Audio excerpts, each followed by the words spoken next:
This is Thoughts from Quiet Time, 10/15/23. This morning has been a big focus on the crows in our lives.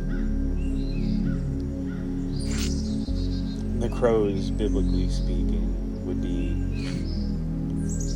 Joseph's brother, or brothers, who sold him into slavery into Egypt. It would be the Egyptians pursuing Moses and the Israelites on Passover, or after Passover.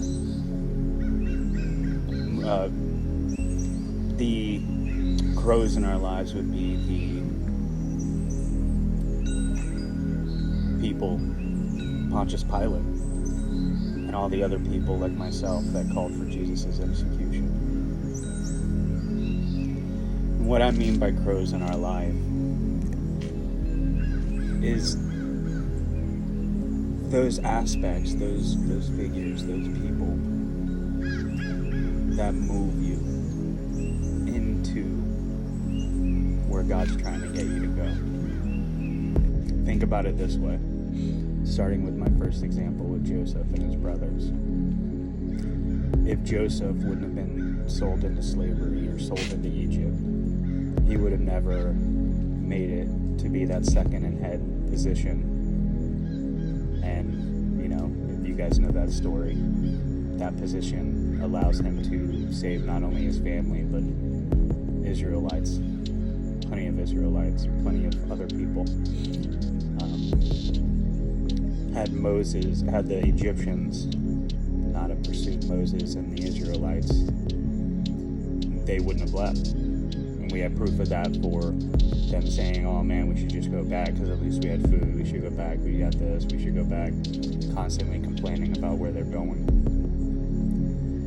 So they had to be moved forward.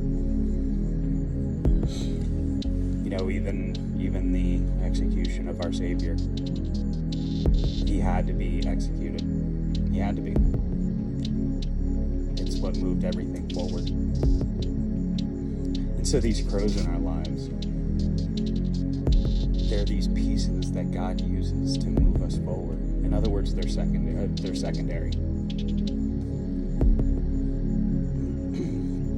A lot of the times, I personally focus on those negative things, and because I'm a fixer. I see these problems, I see these issues, and I just want to fix them. I want to find the problem. I want to find the solution, the way to solve it.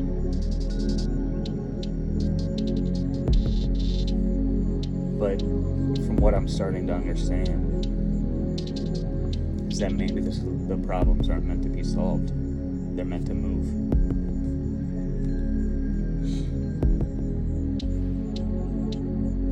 And the reason I use crows as an illustration is because when a crow, because I was doing my quiet time and this crow just kept going off and it was annoying the mess out of me because I couldn't hear what I was listening to and I couldn't really focus on my thoughts, and I started, I just kind of went into a state of prayer and meditation, and it just hit me like a ton of bricks that that crow was there on purpose.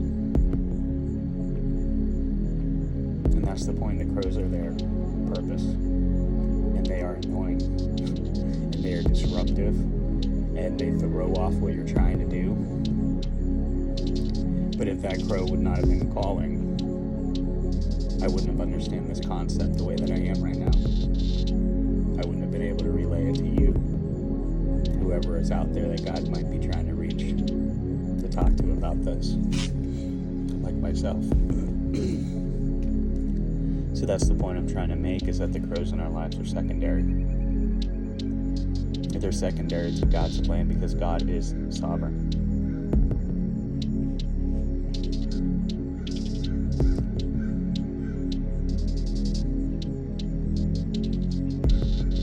The crows are meant to be there. And they're annoying. And they're frustrating. But eventually they fly away. Once you move to where you need to go. It's not up to you to fix everything. it's not. I know I needed to hear that. Maybe you did too. Anyways, you guys are all amazing. You're valuable. You were made with a purpose, and God would rather his own son Jesus die than to be in eternity in heaven without you. You matter. Have a great day. God bless.